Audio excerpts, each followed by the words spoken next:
Squadron leader, Tulika Rani is a multifaceted personality, having left a powerful imprint in various fields. During her 10-year career in Indian Air Force, she served as an air traffic controller. Seeing her leadership qualities and impressive achievements in the field of adventure sport, she was appointed as a military training instructor in the prestigious Air Force Academy. She was also associated with the training of India's first 3 women fighter pilots. As a mountaineer, she has done 23 mountaineering and trekking expeditions in India, Nepal, Bhutan, Iran, Russia, and Africa. She holds the distinction to be the first woman from Uttar Pradesh to climb the highest mountain, Mount Everest. She is the first Indian woman to climb Asia's highest volcano, Mount Damawand in Iran, and part of the first team in the world to successfully climb a virgin peak in Himachal Pradesh. Her other expeditions include Mount Kilimanjaro, highest peak of Africa, Mount Elbrus, highest peak of Europe, Mount Tochal, Iran, Mount Stok Kangri, Mount Sesar Kangri, Leh, Mount Bhagirathi 2, Mount Kamit, Uttarakhand, Mount Noon, Kashmir, and Mount Kanamo, Himachal Pradesh. She has also dabbled in river rafting, mountain trail running, and parasailing. She has been awarded Rani Lakshmibai Bravery Award by Uttar Pradesh government and Hindustan Times Women Award, Delhi Ratna, and Meerut Ratna Award from All India Conference of Intellectuals, Global Women Award by FICCI Ladies Organization, and Prathama Women Achievers Award by Amar Ujala. She loves to extensively read and write, and her articles on adventure sports and travel are regularly published in newspaper and magazine. As a motivational speaker, she has inspired students, management professionals, and aspiring talent in every field through lectures and presentation around the country. An ardent supporter of women's rights, she intended to set higher standard of women capability, change perception, inspire and support many more to rise for their right and achieve their dreams.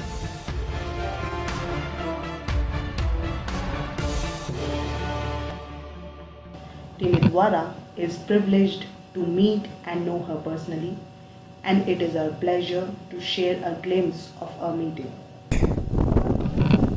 Team Tulika reached at the top of the Mount Everest. How do you feel, Miss Tulika? Tulika madam? Huh? I couldn't have reached without you. All around 360-degree view. Okay.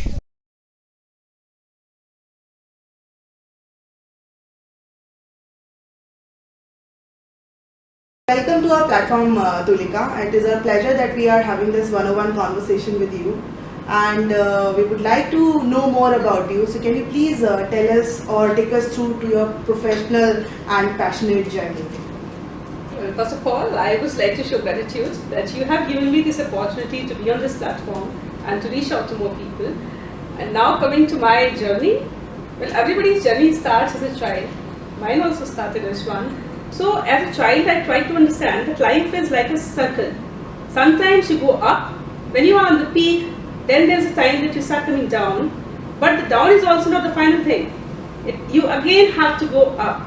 So that is how my journey started as a child who was very observant of nature. I joined NCC, and thereafter it showed me a way to go into armed forces. Then I joined armed forces in 2005. I passed out as an officer, a flying officer in Indian Air Force in December 2005. That opened another vistas for me. Totally different, totally unexpected fields for me. It gave me a lot of exposure, a lot of confidence, and an authority to work. So that journey of 10 years also transformed me as a person.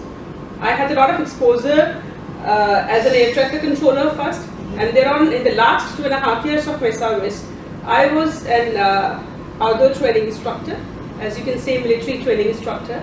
So there I had the privilege to see the transformation of other young people when they come into the academy as recommended cadets, the would-be officers. And later on, I was associated with the training and see the transformation, how they were groomed into an officer. Because nowadays, a lot of focus is there on armed forces, because we just saw a wing commander, a very brave one, how he behaved with so much of composure in the face of ultimate adverse conditions. So that transformation of a human being comes in that 1 year or so in the academy.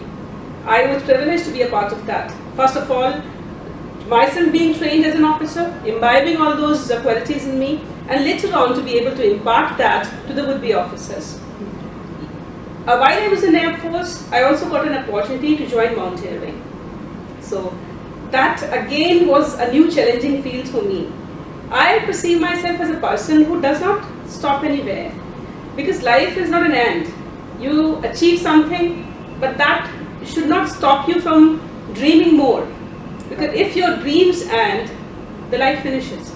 So I wanted more to challenge myself and to know what more I can do. I got into mountaineering, and till now I have done 23 mountaineering and trekking expeditions in India as well as foreign, Iran, Africa, Russia, Nepal and Bhutan.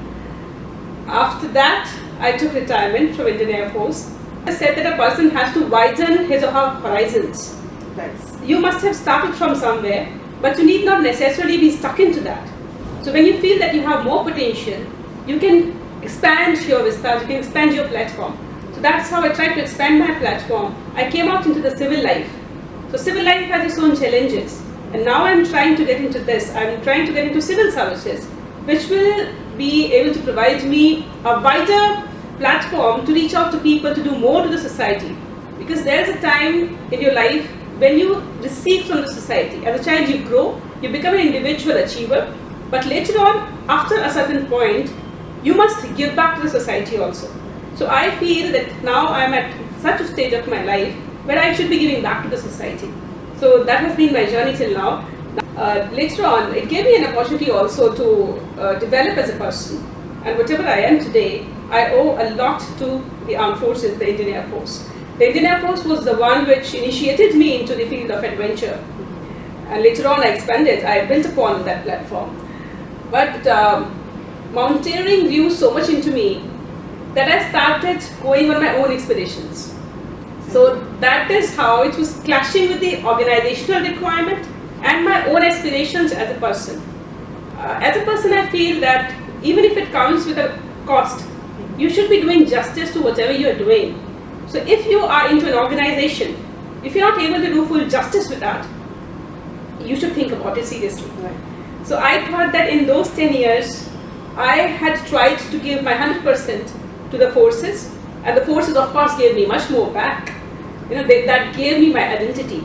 So I owe a lot to Air Force. But later on, when I realized that I have more potential to do something more, which that field was not available over there.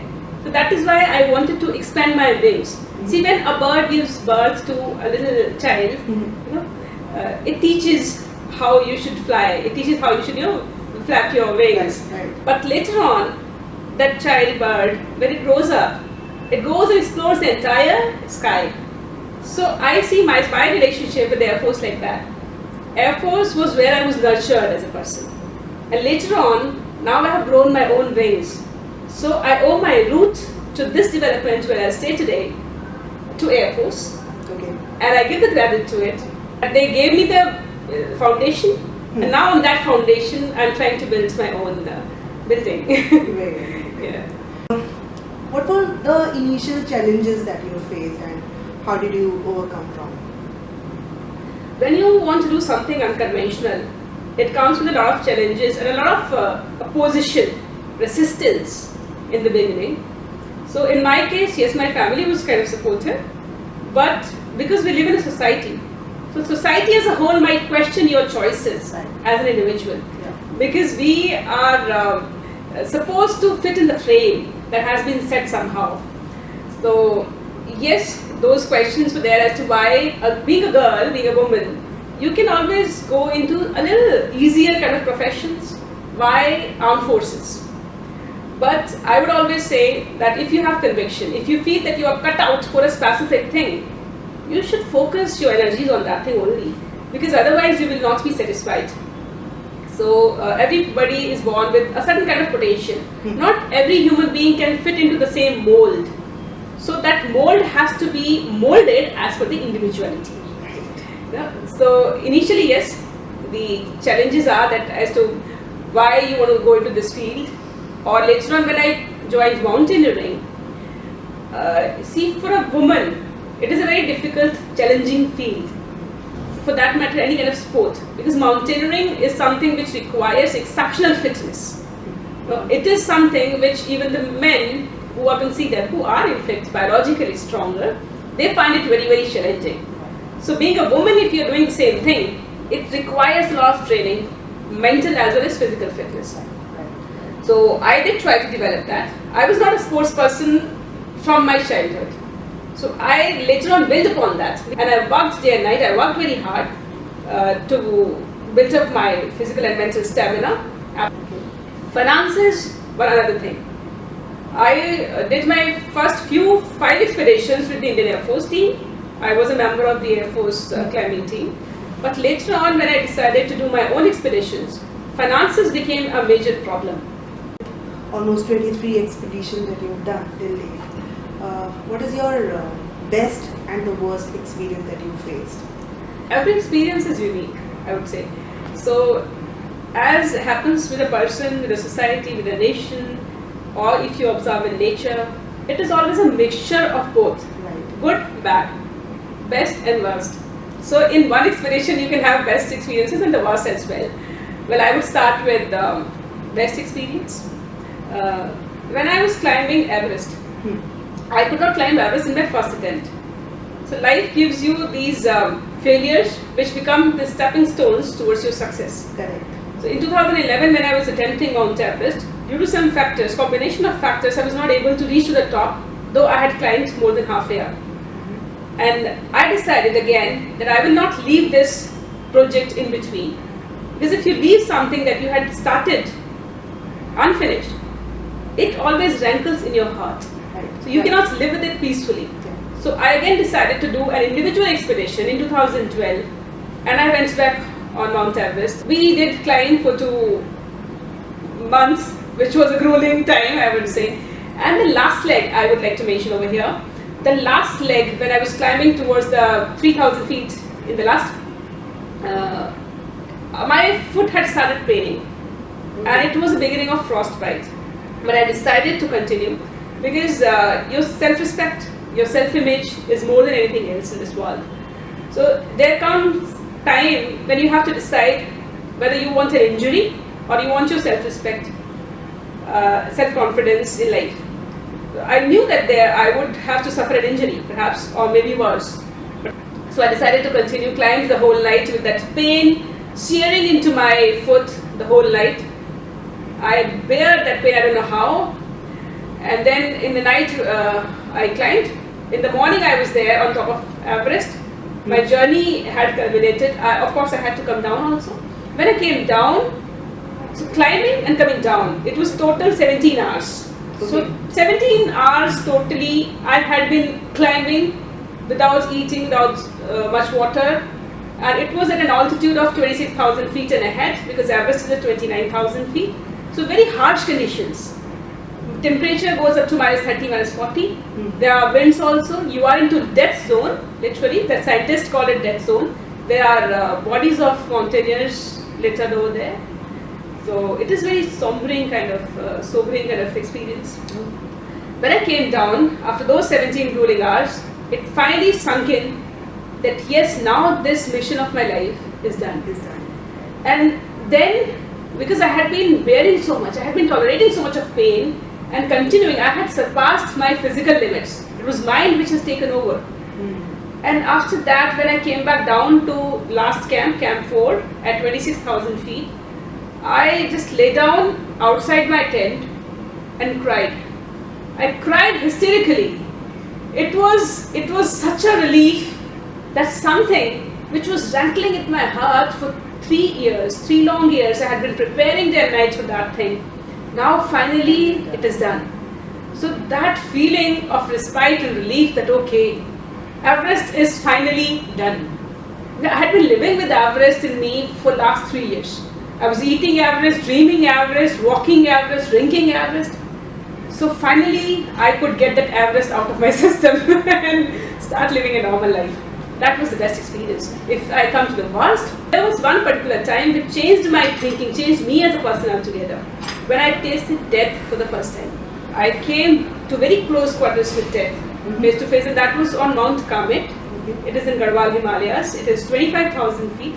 It is the third highest mountain in India open to climb after Kanchenjunga and Nanda Devi. Okay. It is considered a technical and difficult peak.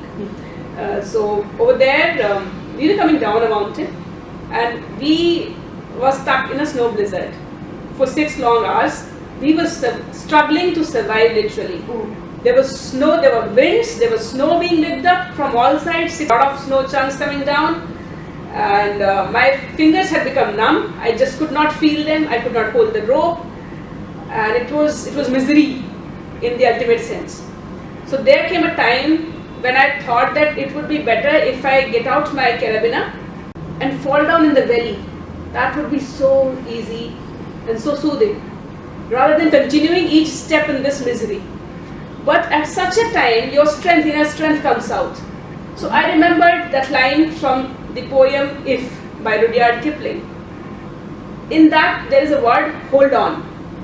When everything around you is bleak, when everything is broken, you feel you have nothing left in you, there is that one voice in your head that says, hold on.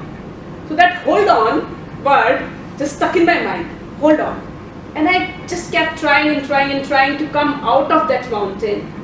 And somehow after that 6 long hours of ordeal, I came down. And I realized that I was so close to death. And then I started actually living my life in a more enjoyable manner.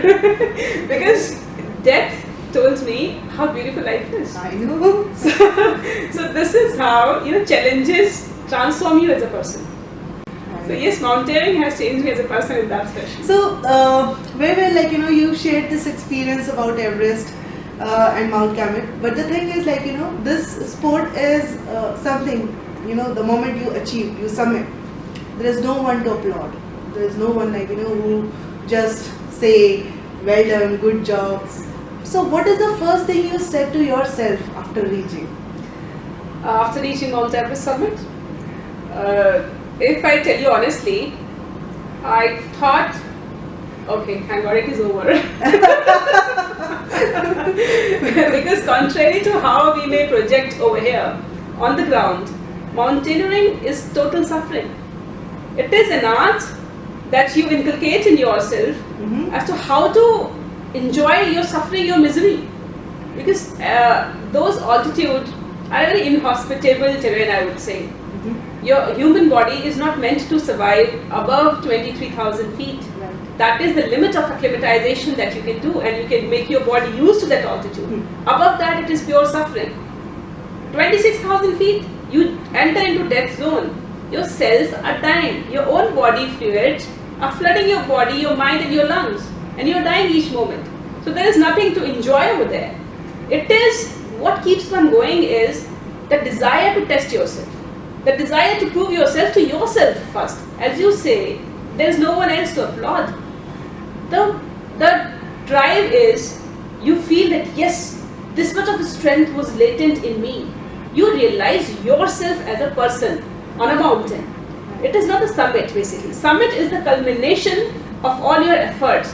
Summit comes when you as a person have conquered your fear, of injury and death, have conquered your lesser fear also, like somebody might be afraid of height.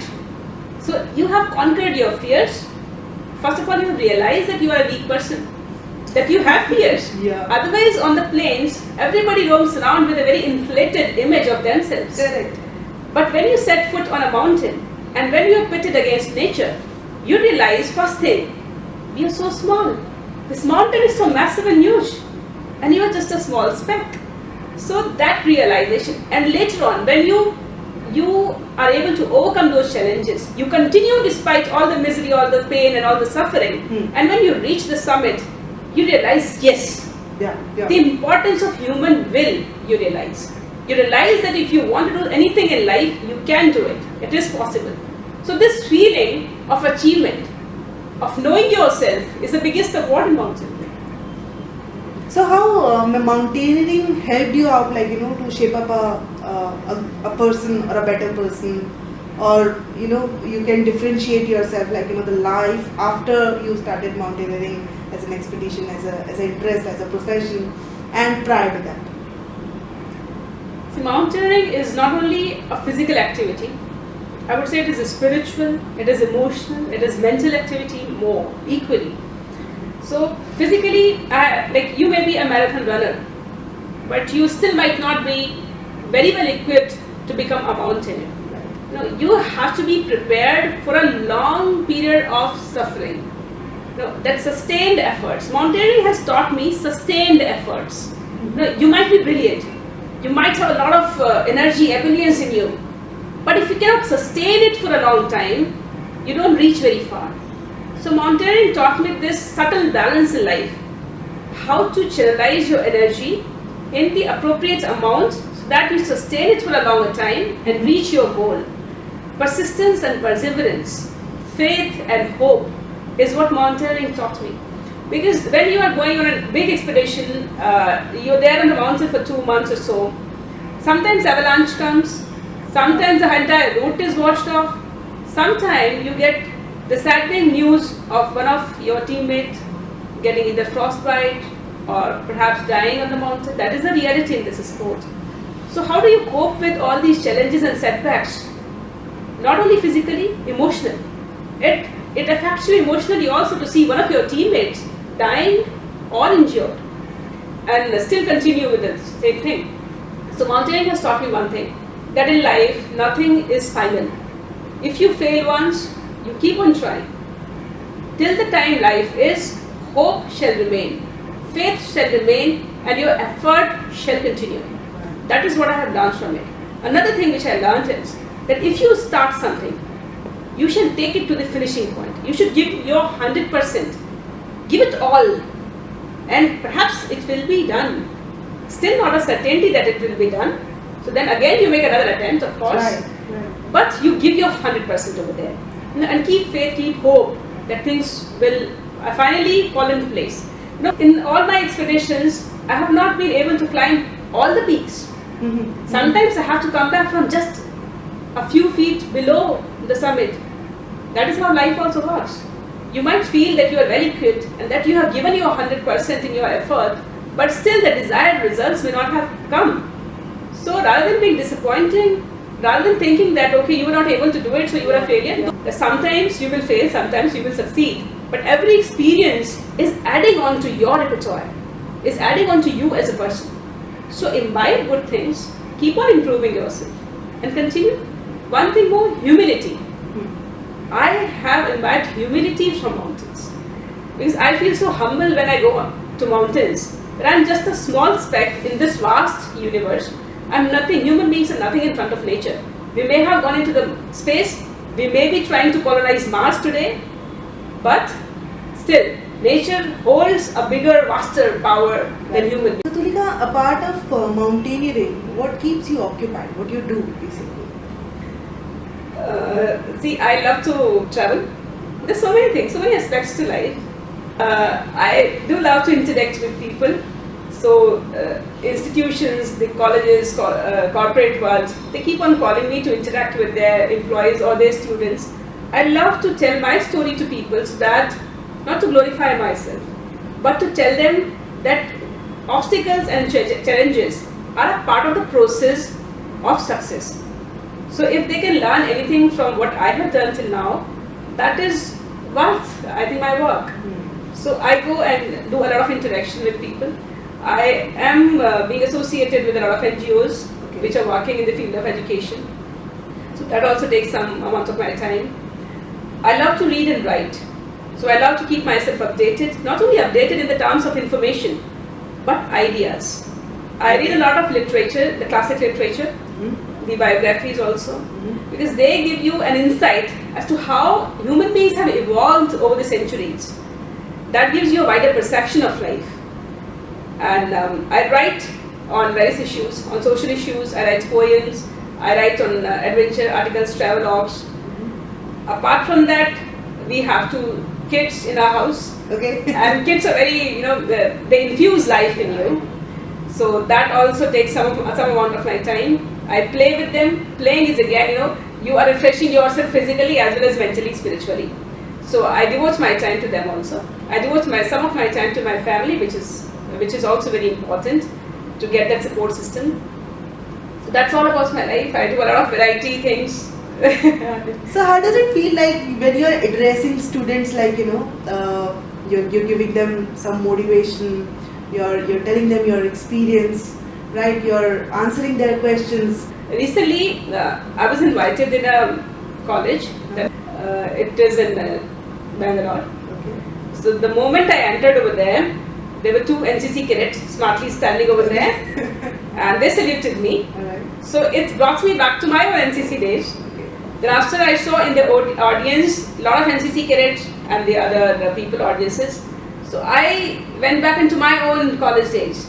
But yes, I also used to be the same people, listening to the stories of people who have achieved something in their lives. I was very fond of reading biographies for that matter. So yes, and it feels very heartening to see those dreams in their eyes. And the youth is full of energy. The youth is the future of the nation. The youth has so much of potential to do, and the vistas is changing so much. See, the fields are not what they used to be in our times. When I was studying, there were limited fields.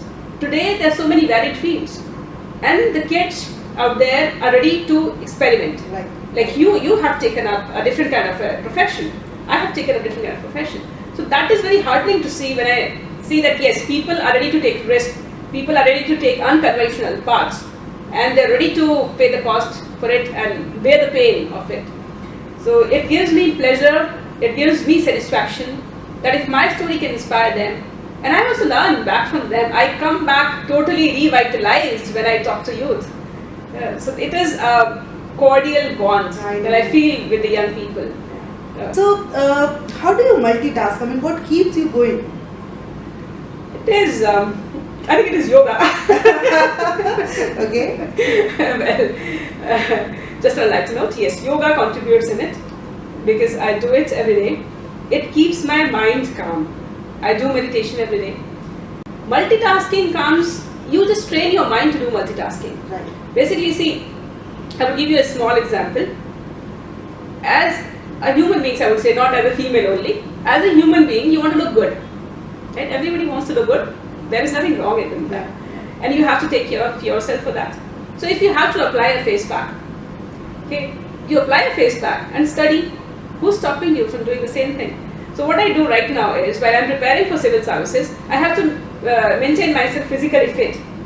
So I apply a face pack, I put my earphones on and a study video, and I sit on my cycle and do bicycling.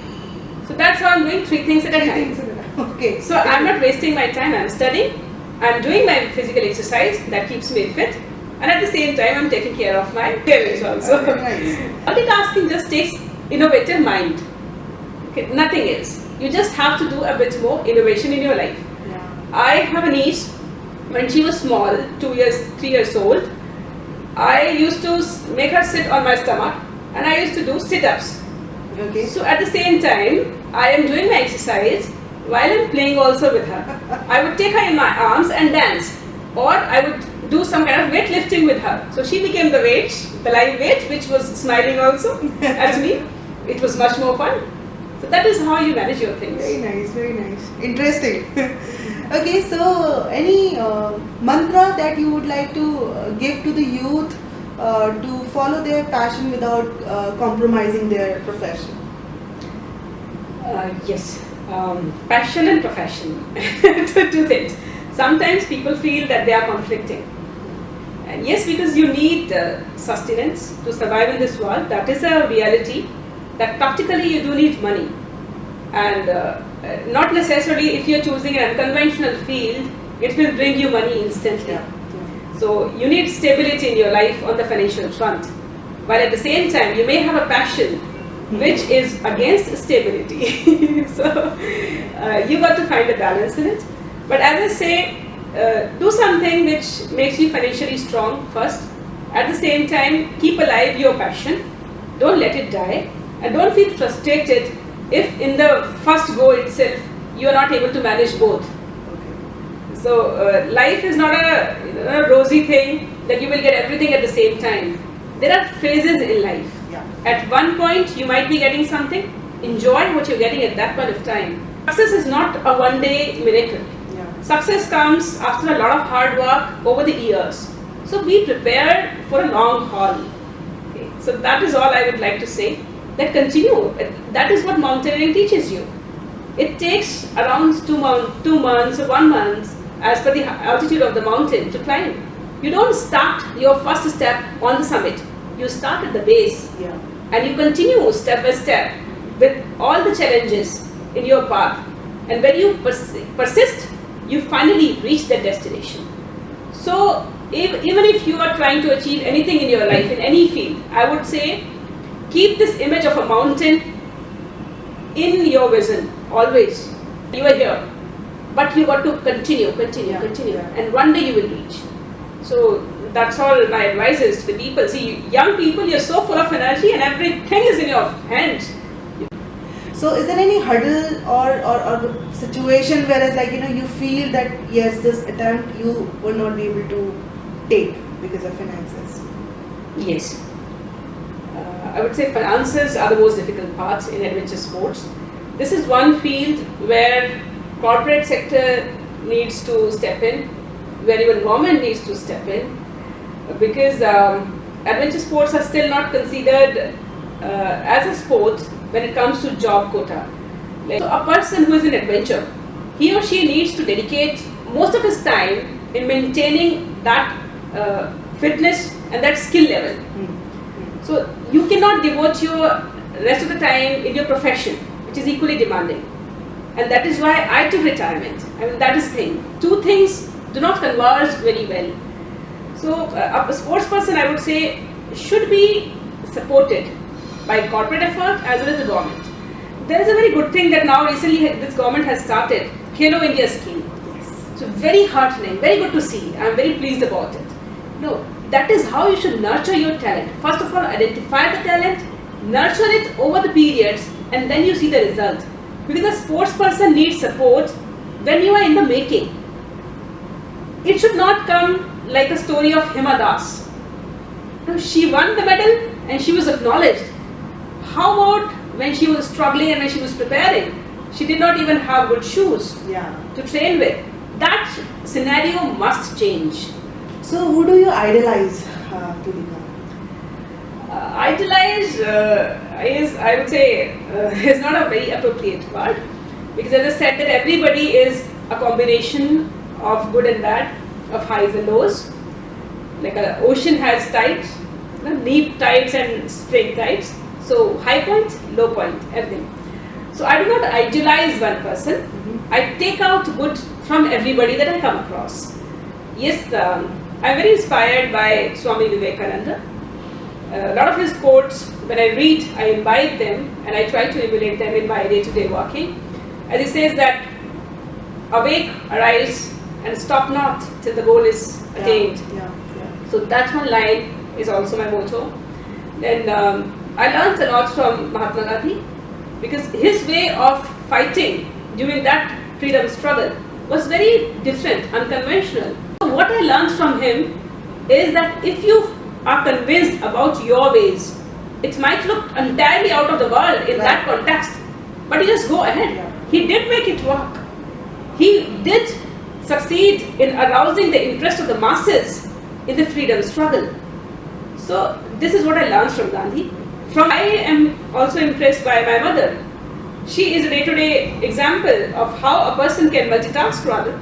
She has raised me, a very difficult child like me, and she has transformed me into whatever kind of person I am.